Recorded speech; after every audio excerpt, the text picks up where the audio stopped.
Seeker, come closer. Have you ever wondered if the stars in their silent cosmic dance have an opinion on your heart? They do. And it's more than just compatibility charts and vague prophecies. It's a language, a secret dialect of affection that, once understood, can change everything.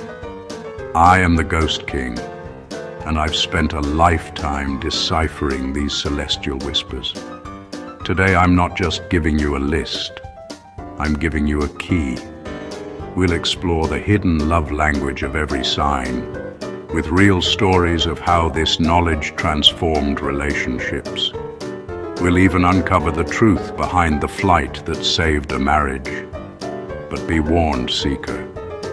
At the very end, I will reveal one counterintuitive truth about love that turns everything you think you know on its head. Are you ready to listen? Good, because this isn't about grand, impossible gestures.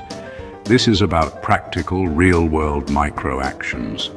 Tiny shifts in how you show up for someone that can create seismic waves of connection. Forget the cliches. We're going beyond the surface level to find the authentic pulse of each sign's heart. Stay with me, and you'll not only understand your partner, your friends, or even yourself better, but you'll have a toolkit of actions you can use tonight.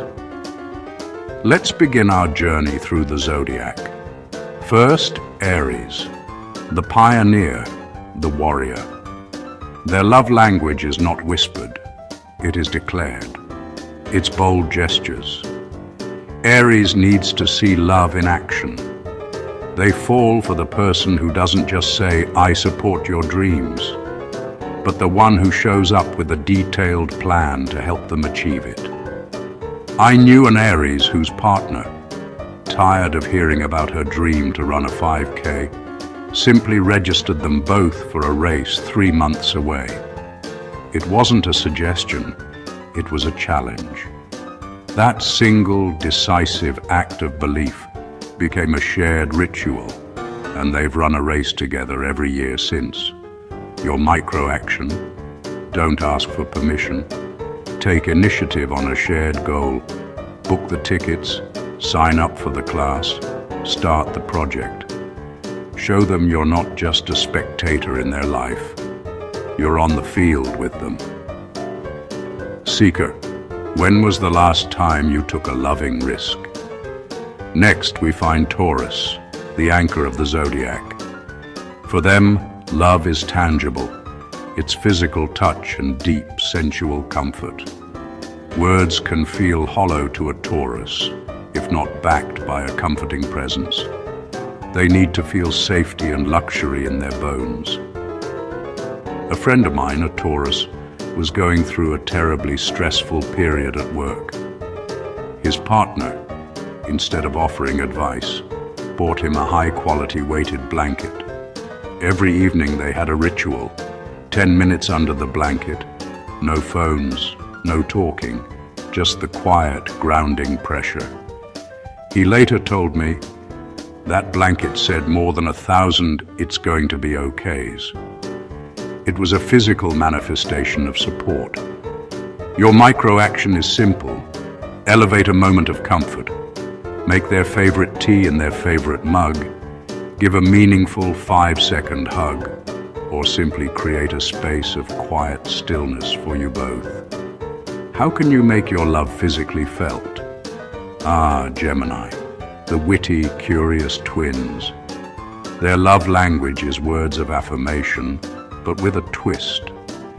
It's not just, "you look nice today." It's intellectual stimulation. It's novelty. A Gemini feels loved when their mind is engaged. They want witty banter, fascinating facts, and endless curiosity. I once coached a couple where the Gemini felt the spark was fading. I suggested a 30-day voice note challenge.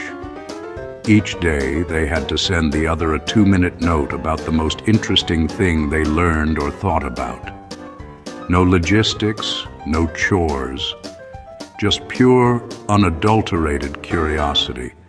It reignited their entire dynamic, turning mundane days into a treasure hunt for new ideas to share. Your micro-action.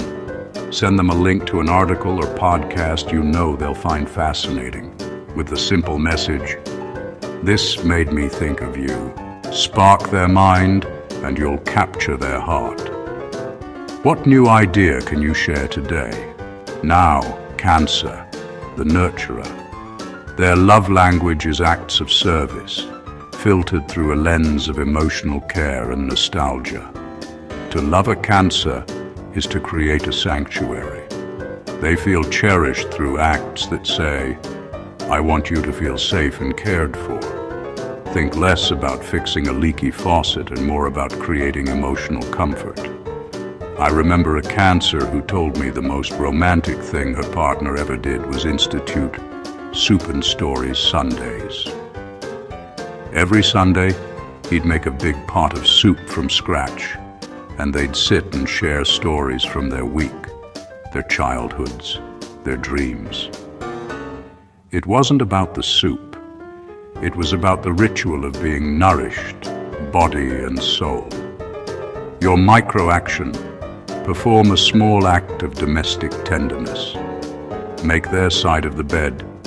Warm up their towel before they shower. Or leave a simple, heartfelt note where they'll find it. How can you make home feel less like a place and more like a feeling? Enter Leo, the radiant, magnificent lion. Their love language is words of affirmation, delivered as grand compliments and public praise. Leos need to feel seen, admired, and celebrated. Affection for a Leo shouldn't be a secret. It should be a headline. They want to know that you are proud to be with them. A client, a rather shy individual, was dating a Leo. For their anniversary, instead of a quiet dinner, he took her to a tiny, crowded piano bar. In between songs, he stood up, tapped his glass, and gave a short, heartfelt toast to her brilliance and kindness. She cried. It wasn't the extravagance, it was the public declaration. He put a spotlight on her, and in that light, she felt truly loved. Your micro-action.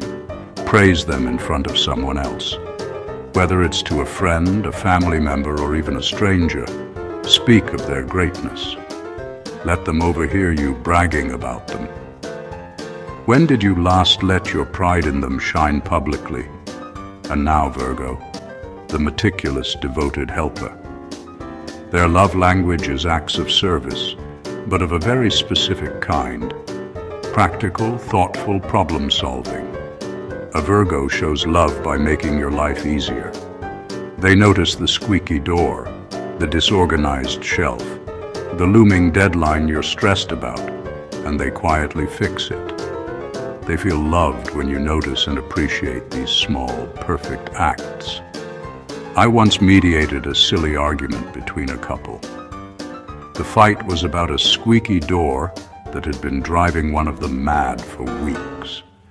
The Virgo partner, without a word, got up, found the oil, and fixed it.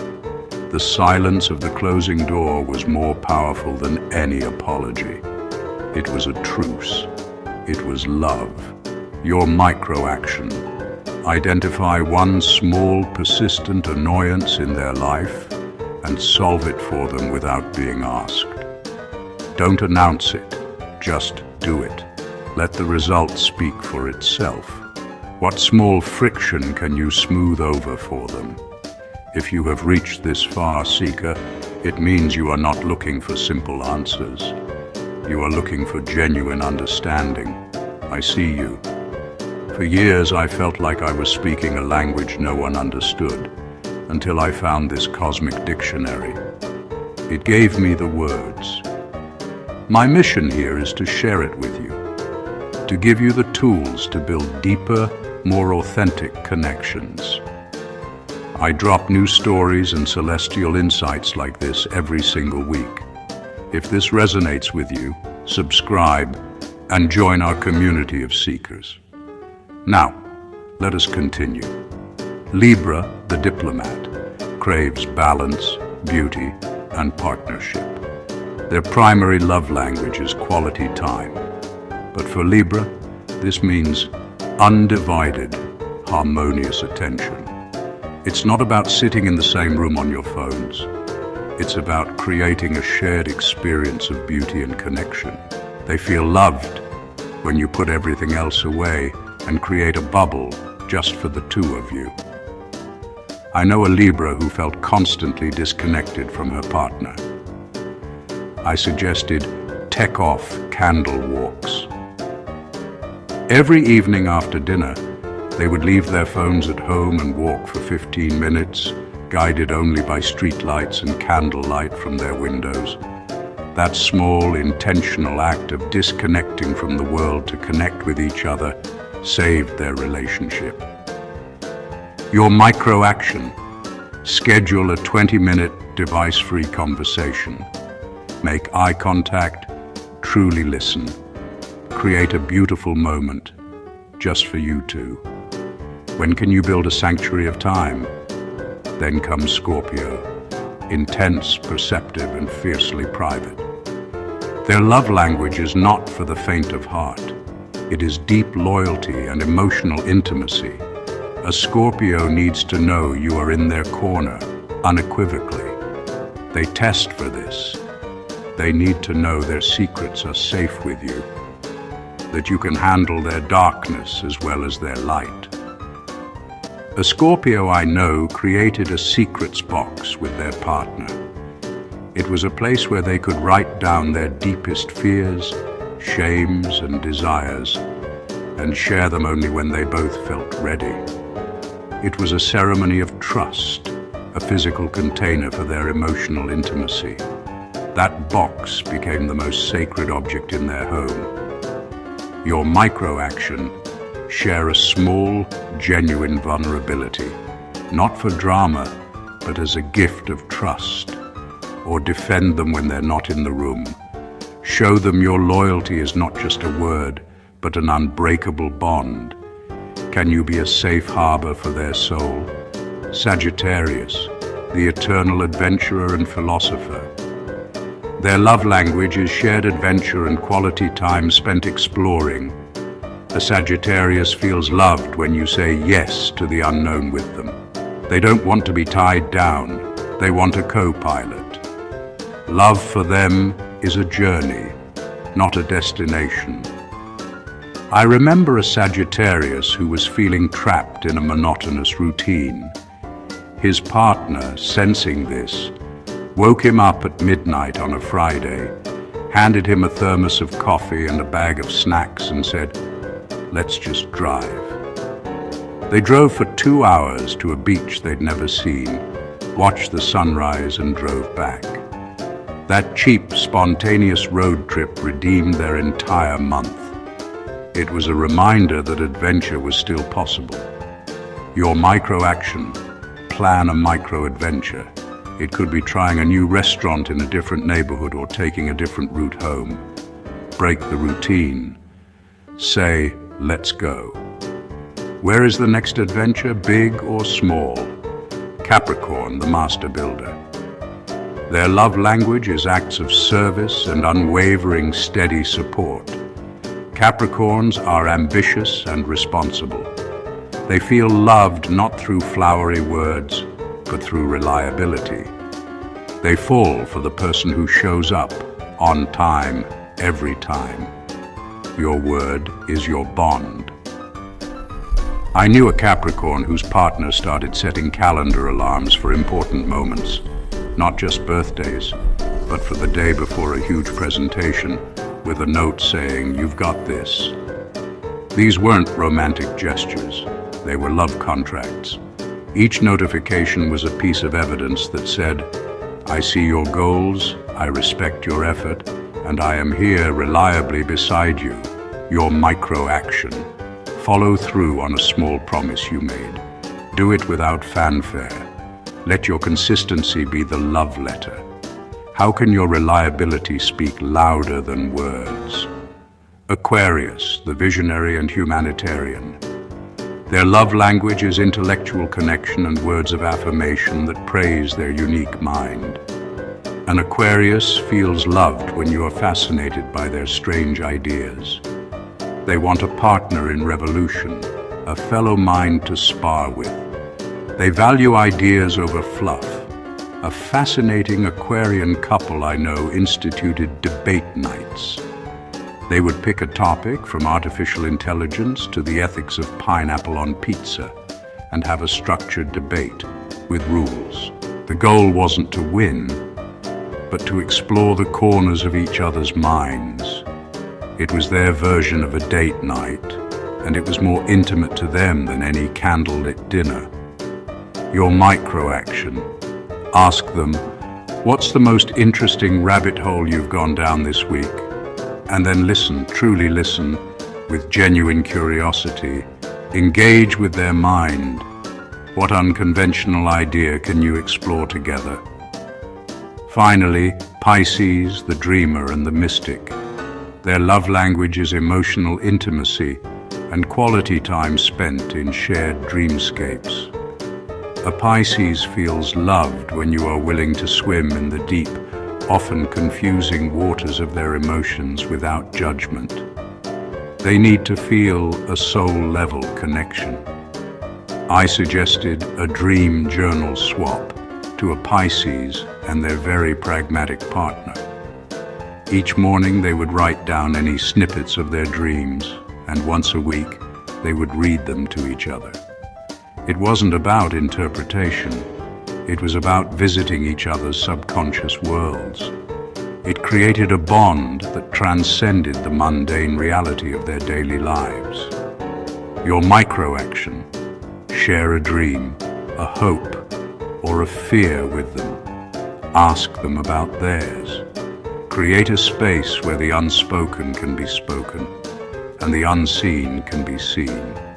Are you willing to dream with them? Now, remember the flight that saved a marriage? It was a Sagittarius and a Taurus. The Sagittarius, craving adventure, impulsively booked a non-refundable trip. The Taurus, craving stability, saw this as a reckless, destabilizing act. A huge fight ensued. The marriage was on the brink, but then their flight was overbooked. The airline offered a large travel voucher to give up their seats. The Sagittarius, seeing the stress on her partner's face, did the unthinkable. She gave up the adventure. She took the voucher, turned to her Taurus partner and said, "Let's use this to build the perfect garden you've always wanted." In that moment, she spoke his language: comfort, stability, home. And he, seeing her sacrifice, used some of the money to book a small, well-planned weekend away. He spoke her language: adventure. This brings us to the counterintuitive truth I promised you. Your partner's love language is not static. It shifts under stress. The key to lasting love isn't just knowing their primary language. It's noticing when they need you to speak a different one. This is the ultimate act of love: adaptation. I call it the 3 N's. Notice the shift in their behavior. Name the need behind it. Are they craving comfort, action, space? And then nourish that specific need, even if it's not your default language. So here is my challenge to you, Seeker. For the next 24 hours, your mission is to perform one micro-action. If you know your partner's sign, use the one we discussed. If you don't, or if this is for yourself, choose the one that felt most foreign, most challenging.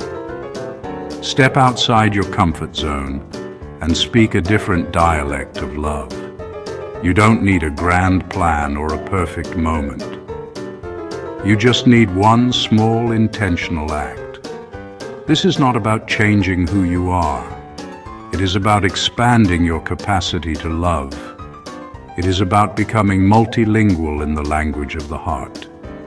You have more power to create connection than you realize. It's in your hands. You, the one who watched all the way to the end. You are a true seeker. There is a depth in you that I recognize. Don't let this be a single moment of insight. I drop new stories like this every week.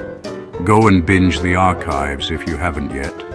Subscribe so you don't miss the next chapter in our journey. And now, I want to hear from you. Go to the comments and drop your sign. Let's see which celestial energies have gathered here today. Until next time, stay curious.